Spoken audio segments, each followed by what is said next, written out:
Hi, welcome back to CJ Creates. I'm CJ, and shockingly, I create stuff. It's what I do. This week, though, we're continuing our Wentano region videos. For those of you who don't know, I'm making my own Pokemon region.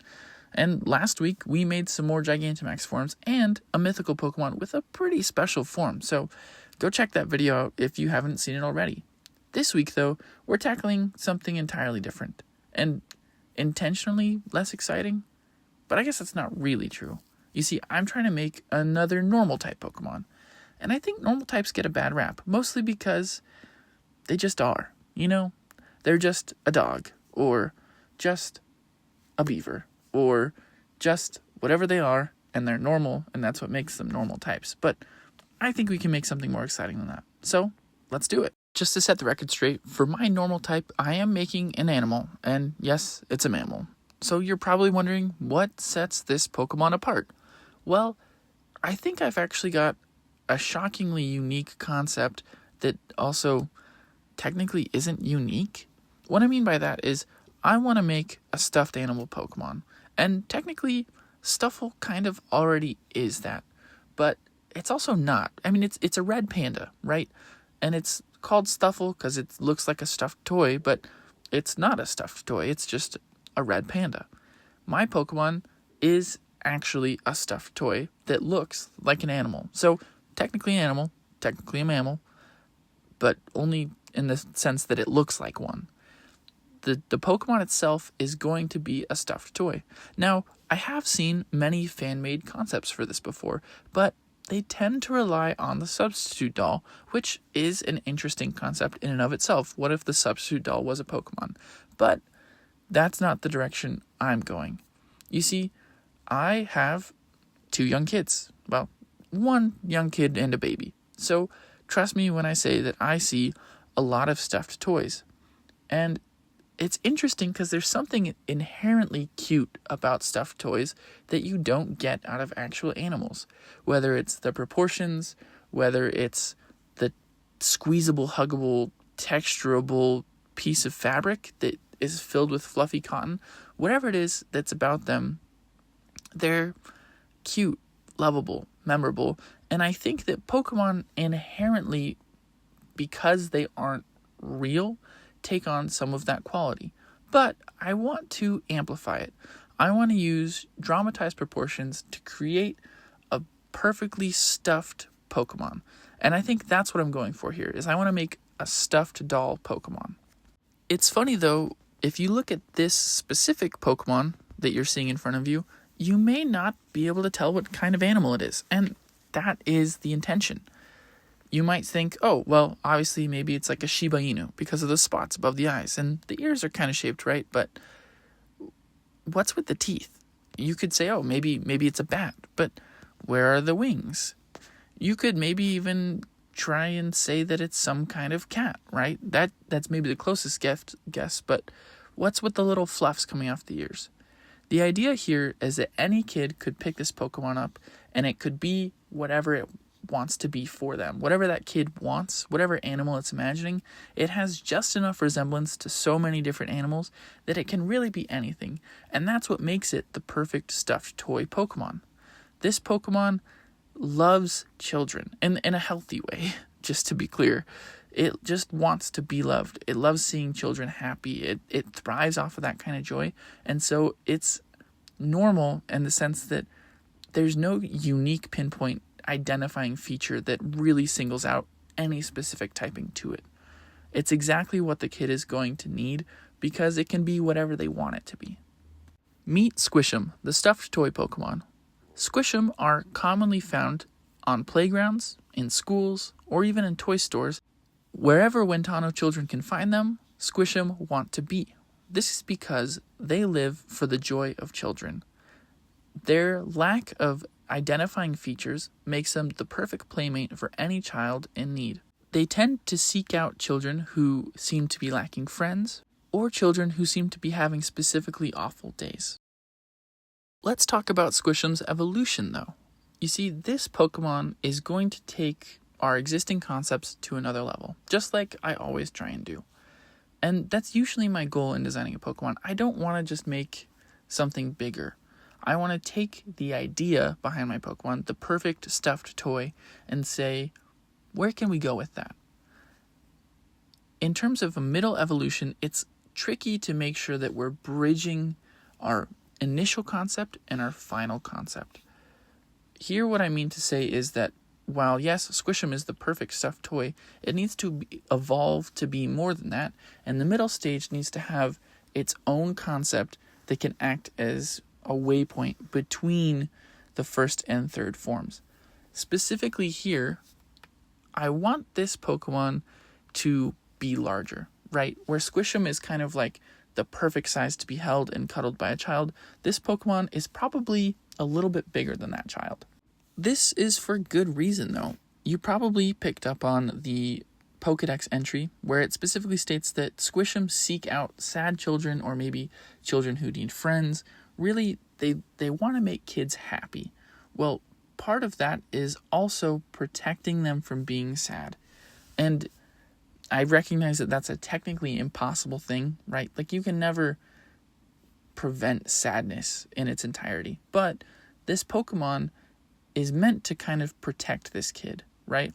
It's a bigger, lovable, cuddleable friend that can stand up for it. Or them. I shouldn't call children it's. It can catch them when they fall. It can comfort them when they are feeling down, right? This Pokemon is meant to be perfectly sized to be a companion, not just something you hold tight while you sleep and cuddle like you would with a teddy bear, but instead something that can follow these kids around wherever they go and be with them and support them in whatever way that they may need. One thing that this Pokemon is primarily concerned with is bullies and bullying. That's why when you look at its belly, it's got a pretty interesting pattern. In fact, if you were to, let's say, close this Pokemon's mouth entirely, it would just look like it has a giant mouth painted on its belly. Now, this may not work on everyone, but having a giant mouth, or at least appearing to have a giant mouth with sharp, pointy teeth inside, is intended to intimidate and scare off potential bullies. This Pokemon is a defender, a protector, and, most importantly, a companion to any kid who's lucky enough to have one. It's intended to be like the perfect best friend. They just love you, want to take care of you, and want to see you happy. That's the primary motivation for this Pokemon. Meet Squishem, the stuffed protector Pokemon. Squishem have gained themselves a reputation of fighting off bullies in schoolyards. This isn't because they are particularly rough Pokemon, but rather because they become so attached to their trainers that they will defend them no matter where they might be. But don't let that reputation fool you. This Pokemon has a stuffed interior, making them perfect for cuddling, snuggling, and all sorts of play, making them the perfect companion for young children, especially those who may not have friends. Okay, now for our final, perfectly stuffed evolution. You probably noticed this with Squishem, but it too is kind of vague as to what animal it is. There's probably a clearer picture because of like the length of the snout or things like that, but really, it could still be anything for the most part. Maybe not to everyone, but with this final evolution, you will probably figure out what animal it is pretty quick. This isn't because I didn't have like a vision for this all the way through or anything like that. I really just wanted to capture the way that stuffed animals are just kind of their own independent thing. Now, that being said, this Pokemon is intended to capture what Pokemon has always been for me personally. You see, and this may not shock a bunch of Pokemon nerds to hear, but I had my fair share of bullies through elementary school, middle school, high school, all of that kind of stuff.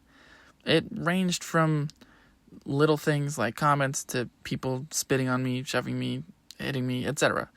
We don't need to get into all that. But what I do want to focus on is what Pokemon did for me personally.